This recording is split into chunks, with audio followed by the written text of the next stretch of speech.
All right, so here's the deal. This is my brother and sister's home. I love it. I've made quite a few things for it. I'm sure the echo is insane, so you may not, this might come out. I might have to do a voiceover later. But this is probably like 4 years since I installed these, so this video is only about 4 years late, which is no big deal. But since I'm getting back into YouTube, we're editing a bunch of videos. In fact, the sister that I built these for is now editing my videos for me, which is super awesome. She is amazing at what she does. She does a bunch of original soundtracks and stuff. So the beats that go along with this video, she actually made, which is super cool. So she's selling the house. These are staying. Everyone's kind of sad because it's sentimental, but then I'm like, I'll make more shelves. It's gonna be okay. But they're selling the house. They actually close escrow tonight. So I'm like, I have to come in and film this 4 years after the installs. Okay, I am making 4 shelves. They're about 19 inches deep. They're about 2-inch slabs or 8/4 if you live in that world. They've got to be about 59.5 inches wide. So I think this will work great. So here is my slab, and here's what we have to do. We have to straighten out one edge so that it sits flush against the wall. And I want one edge to be a live edge. So since this already has the bark gone, which is what I want the bark gone so it doesn't fall off later and make everything dirty, we're gonna straighten out this edge over here. Then I'm gonna cut all of the pieces to width, and then we'll just sand them up. It's gonna be rustic. Should be pretty great. Let's see how I do it.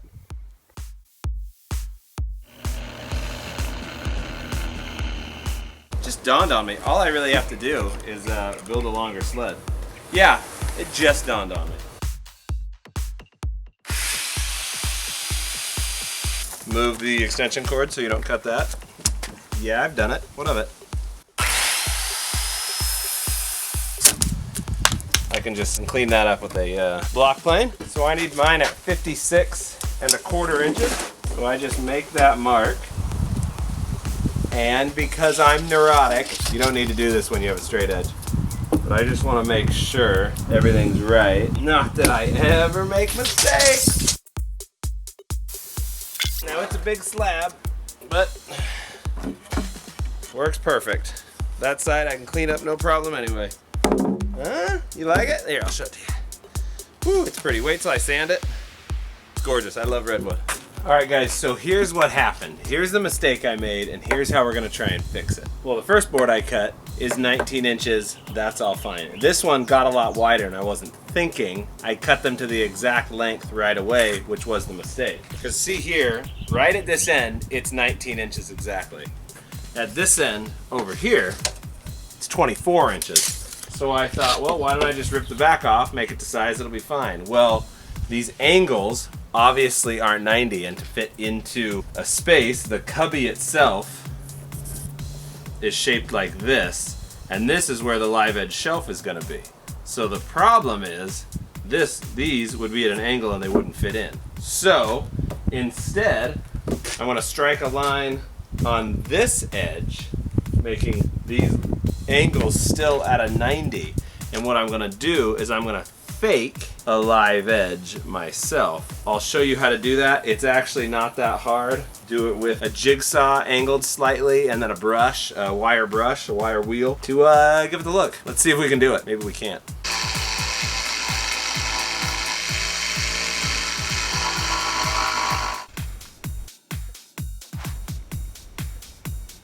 Alright, so here you can see it really does emulate and resemble a live edge. I'm going to hit it with a wire wheel. I'll show you about that in a little bit. And what you can do is, you can see it's just a slight angle. I didn't do anything big. The other ones don't have anything too big, so I actually like the slight angle. It looks very much like a live edge. No tree is going to be the same, so you can just kind of play with it and have a good time. Those are still at a 90. I like it.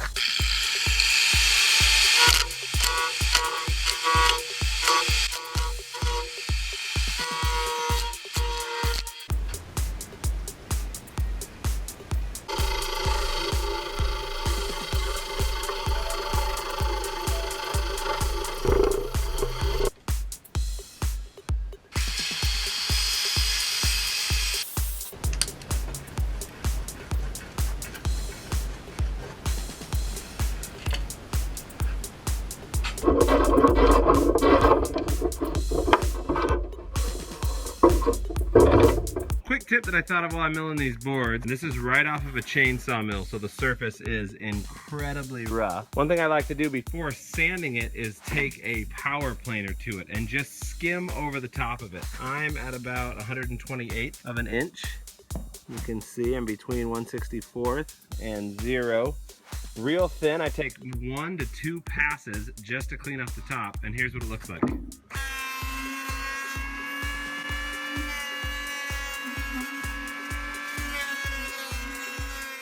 So that's 1 pass at that thin, barely even leaves a ridge. So let me hit this side a few times. I'm only gonna do 1 or 2 passes on it. I like to leave some of the mill marks if I am doing rustic furniture, because it just looks good. Gives it a really cool look. I still come back and sand it and bring it down to where it's real soft, but I'll show you what it looks like.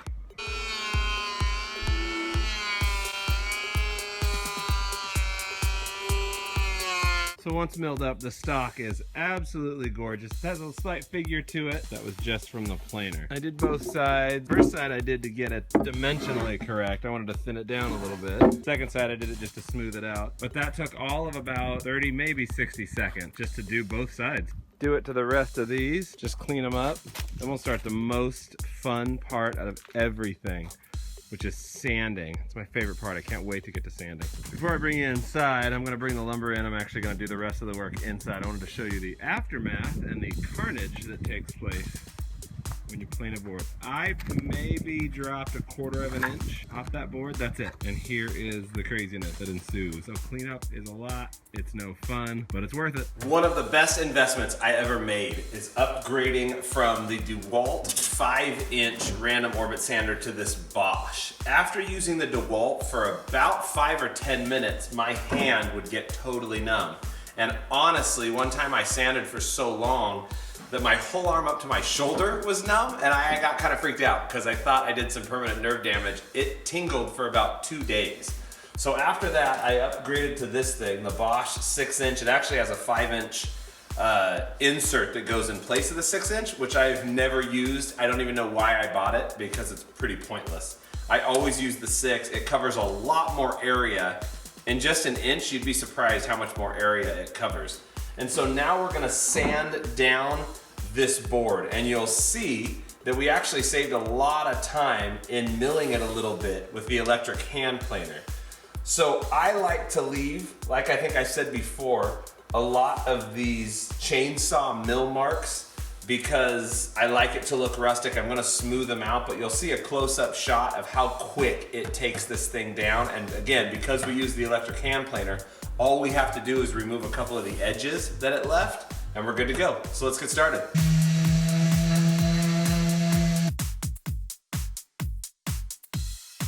Okay, this is my favorite tip or trick on how to clean up or even make your own live edge. So this is the piece that I miscut, and I made this wavy edge at a slight angle. And now, here's one of the things you can do to kind of rough it up. Get a spoke shape, wow, sharper than I expected. Get a draw knife, I almost call it a spoke shape, and just clean up little pieces of it. Doesn't have to be a lot. You're only looking for a little bit. A lot of times it's nice to go just in the middle. Break that edge a little bit. You just want it to where it doesn't look like it was made by you. That's the key. If it tears out a little bit, that's actually great.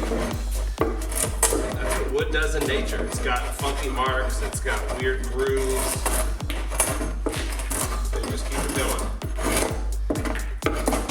I like doing it on the top edge more than the bottom to kind of, again, create that cool look. And if you find that it's tearing out real bad one way, spin around. But again, I like the tear, so it works out. You can read the grain pretty well. Know which way you're going. So once you've done this, here's the problem I always have with this. I just want to keep going. I just want to do that forever. I don't know why. I absolutely love it. But then you take a sander to it. Let me check the edges, see if I need to hit it with a block plane. Nope. Everything looks good. Let me grab my sander. I'll show you how to clean it up.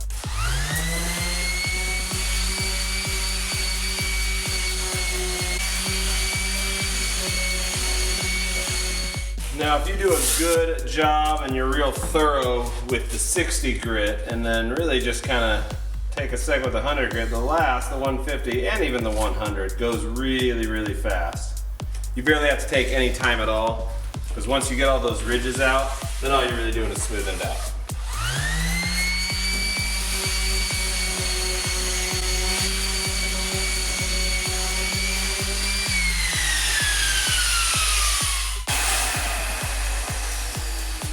All right, you can take a look at this edge. Look at that. Came out great. Look at this thing. You would never know that wasn't a natural live edge. And all it took is a jigsaw, a draw knife, and a little bit of sanding. That's it. Let's go through it and clean the rest up. Okay, so you can see I got the other boards behind me. Everything's sanded. I started with about 60 grit, I wanna say. Yeah, I started with 60 grit. Now I'm gonna go through all the grits up to about 150, maybe 180. I don't need to go past that. Again, it's real rustic. So I'm gonna sand through those. I'll save you the burden of watching all the sanding, and then we'll get back when we're about to finish them, so they'll look great.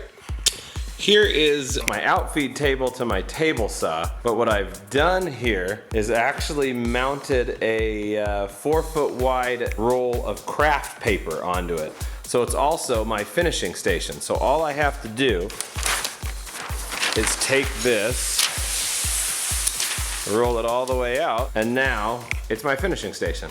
Okay, we have sanded up to 150 grit. Things look great. And now we get to do the part that I think is everybody's favorite. I know it's mine because you get to see the grain ridge pot. The wood looks beautiful. We're gonna put on some finish. Now with most rustic furniture, I like to use Danish oil, some form of oil. And the reason is a couple things. One is it adds a tiny bit of durability, but truthfully, I don't want it to be that durable. I don't want it to protect anything. With things like shelves and tables that are gonna get a lot of wear and tear, especially if it's rustic, I want it to get beat up. I want it to get scratched. I want it to get dinged. I love that. So that's kind of what we're going for. We're just gonna put some oil on to make it look good.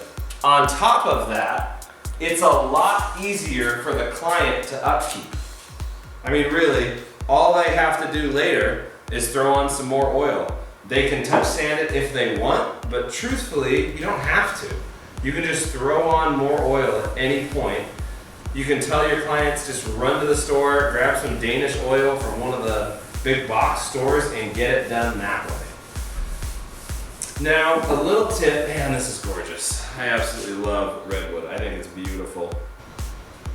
One really great tip that I don't hear many people mention is that when you're finishing, it's a really good idea to always start with the bottom of a piece or the side that's not gonna show the most. And the reason is you do the bottom or the side that's not gonna show, you get that done, you flip it over, and who cares if it lands on something, who cares if it gets hit a little bit, it's no big deal because it's the side that's not gonna show. If you do it the other way, which is kind of what you wanna do, if you're honest, you wanna go to the show side as much as possible because you want to see it so bad, right? I mean, that's the whole point, you just wanna look at it. But just wait, have a little bit of patience, and start with the bottom, start with the side that's not gonna show, and it's totally worth it when you flip it over and see it. It's absolutely gorgeous. So we got one coat. I'm probably gonna put about 3 coats of Danish oil on. Depends on just how much it soaks up and what that final look is. You kind of know by seeing it. For me, I don't like things to be really shiny. For most pieces. There are some pieces that absolutely call for it, but for the most part, I don't like the real shiny. I just like the grain looking good. Just like it to be a beautiful piece, and I like it to keep that natural warmth that we all love about wood. It's the whole point, right? All right, well, I'm gonna keep going, and we'll take a look at them when we're done.